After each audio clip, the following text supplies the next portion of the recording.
દિલ્હીના જંતર મંતર ઉપર કોકરોચ જનતા પાર્ટીનું વિરોધ પ્રદર્શન ચાલી રહ્યું છે। છેલ્લા એક મહિનાથી ચાલી રહેલા વિરોધ પ્રદર્શનને લઈને હવે ભારતમાં અલગ અલગ રાજ્યમાં પણ આંદોલન શરૂ થઈ રહ્યા છે। તેવામાં આજે ગાંધીનગરમાં કોકરોચ જનતા પાર્ટીના સમર્થનમાં આમ આદમી પાર્ટી દ્વારા આંદોલન કરવા માટે જવાના હતા, પરંતુ આમ આદમી પાર્ટીના નેતાઓ ગાંધીનગર પહોંચે તે પહેલાં જ પોલીસે તેમને ઉપાડી લીધા છે।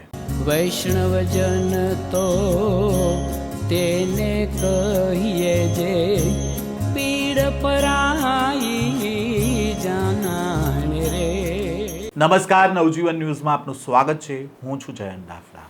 હાલ સમગ્ર ભારતમાં જે અત્યારે ચર્ચાનો વિષય છે તે નીટ પેપર લીક કેસને લઈને, કારણ કે છેલ્લા એક મહિનાથી જંતર મંતર ઉપર કોકરોચ જનતા પાર્ટી દ્વારા આંદોલન કરવામાં આવી રહ્યું છે અને તેમની માંગણી એવી છે કે શિક્ષણ મંત્રી ધર્મેન્દ્ર પ્રધાન રાજીનામું આપે। જો કે શરૂઆતમાં સરકાર દ્વારા આ આંદોલનને ગણકારવામાં આવ્યું ન હતું અને દિવસે ને દિવસે આ આંદોલન મોટું થઈ રહ્યું છે અને તેવામાં હવે સરકારે જે આંદોલન કરી રહ્યા છે તેમની સાથે વાતચીત કરવા માટે પણ તૈયાર થયા છે અને 3 વખત સરકાર દ્વારા આ વિરોધ કરી રહેલા લોકો સાથે મીટિંગ પણ કરવામાં આવી છે અને આજે આ મામલાને લઈને મોટો નિર્ણય પણ લેવાઈ શકે છે। તેવામાં આજે ગાંધીનગરમાં કોકરોચ જનતા પાર્ટીના સમર્થનમાં આમ આદમી પાર્ટીના નેતાઓ સત્યાગ્રહ છાવણીએ આંદોલન કરવા માટે ભેગા થવાના હતા, પરંતુ ગાંધીનગર પહોંચે તે પહેલાં જ આમ આદમી પાર્ટીના નેતાઓને પોલીસે ઉપાડી લીધા છે અને આ મામલાને લઈને પહેલાં તો શું કહી રહ્યા છે પ્રવીણ રામ, તેમને સાંભળીએ।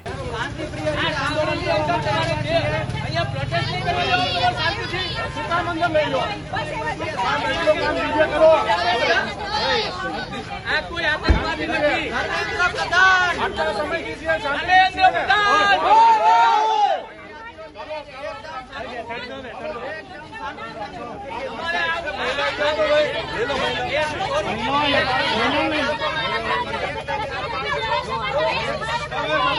सरकार डरती है।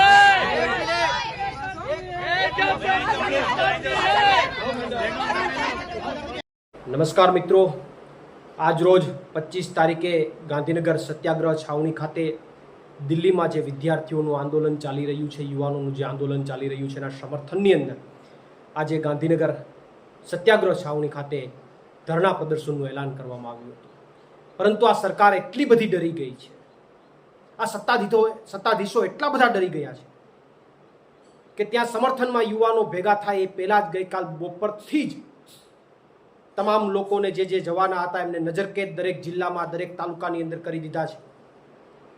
અનેક લોકોને ડિટેઇન કર્યા છે એવા સમાચાર અત્યારે પ્રાપ્ત થઈ રહ્યા છે।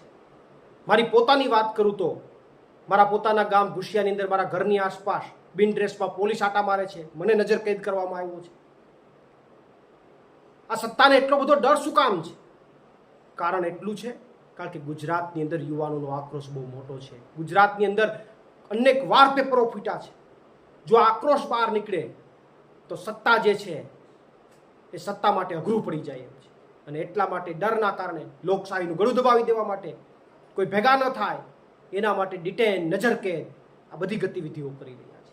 હું એ સરકારને કહેવા માંગુ છું કે આ ગુજરાતના યુવાનોને અમે કોઈ આતંકવાદી નથી કે અમને નજરકેદ કરવામાં આવે, અમારી આસપાસ, અમારા ઘરની આસપાસ પોલીસ ગોઠવી દેવામાં આવે।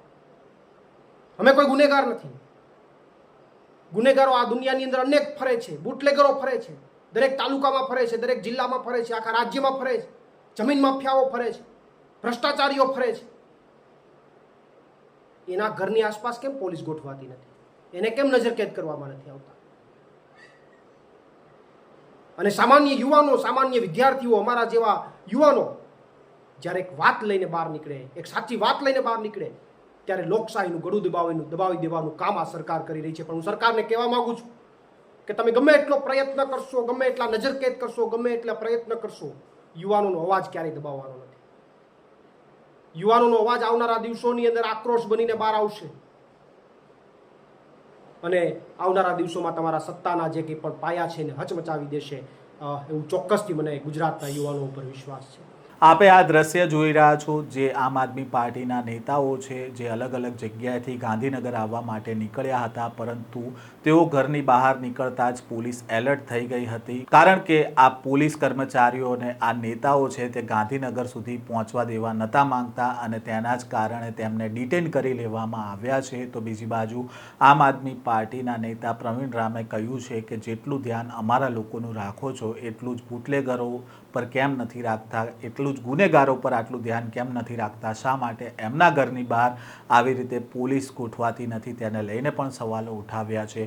ઉલ્લેખનીય વાત એ છે કે જ્યારે ગુજરાતમાં ભાજપના નેતાઓ આંદોલન પર ઉતરતા હોય છે, થોડા દિવસ પહેલાં અમદાવાદમાં ભાજપના નેતાઓ કોંગ્રેસની ઓફિસે પહોંચી ગયા હતા આંદોલન કરવા માટે, ત્યારે પોલીસે કેમ કોઈ ભાજપના નેતાઓને ડિટેન નહોતા કર્યા કે પછી જે રીતે ભાજપના નેતાઓએ બેરિકેડ્સ તોડ્યા હતા અને આગળ વધ્યા હતા, તો પછી જે આંદોલન કરી રહેલા લોકો સાથે પોલીસ વર્તન કરતી હોય છે કે વિપક્ષના નેતાઓ સાથે પોલીસ જે વર્તન કરતી હોય છે તેવું વર્તન કરવાની હિંમત આ ભાજપના નેતાઓ સામે પોલીસની કેમ નથી, તેને લઈને પણ સવાલો ઉઠ્યા છે. આ સ્ટોરીને લઈને તમારો શું મત છે કોમેન્ટ બોક્સમાં તમારો મત જણાવજો. આ પ્રકારના સમાચાર સાથે ફરી મળીશું. નવજીવન ન્યૂઝ સાથે જોડાયેલા રહેજો.